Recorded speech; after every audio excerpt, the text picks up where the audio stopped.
Let's solve this complex differentiation problem step by step.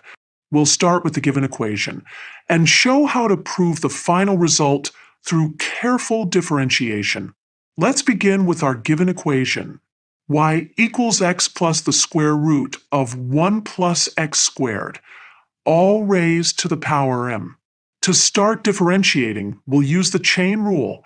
First, we'll keep the outer power function and multiply by m times the inner expression raised to m minus 1. Then multiply by the derivative of the inner expression. Now let's find the derivative of the inner expression. The derivative of x is 1, and for the square root term, we use the chain rule again. This gives us 1 plus x over the square root of 1 plus x squared. Let's simplify this expression. We can combine the terms under a common denominator to get the square root of 1 plus x squared plus x, all over the square root of 1 plus x squared. This simplifies nicely.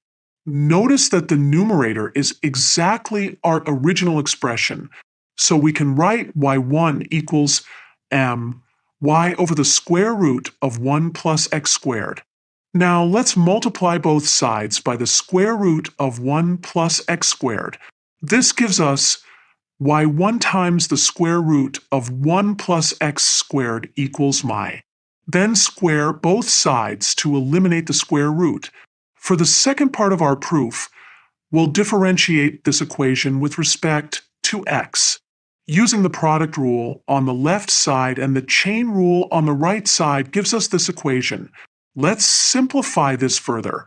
The derivative of y1 squared is 2y1 y2, and the derivative of 1 plus x squared is 2x. Finally, we can factor out 2y1 from the left side and divide both sides by 2y1 to get our final result. 1 plus x squared times y2 plus y1 times x minus m squared y equals 0. And there we have it. We've proven that the equation 1 plus x squared times y2 plus y1 times x minus m squared y equals 0 through careful differentiation and algebraic manipulation.